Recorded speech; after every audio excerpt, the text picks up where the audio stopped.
I think that on campus, there are a few different types of folks. There are the folks who are militant leftists. I think that having conversations with many of those people tends to be worse than useless.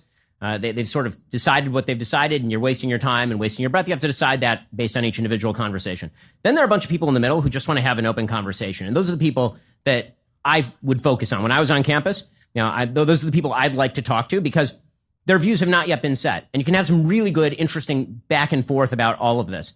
In terms of generating change on the campus more generally, obviously there are sort of strategic things you can do by going after donors and telling them to pull their money if they're going to engage in go-aheads for tentifadas and such. But I think the other thing that really can be done is establishing the ground rules.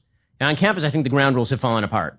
And some of those ground rules include things like freedom of speech rather than silencing of dissent.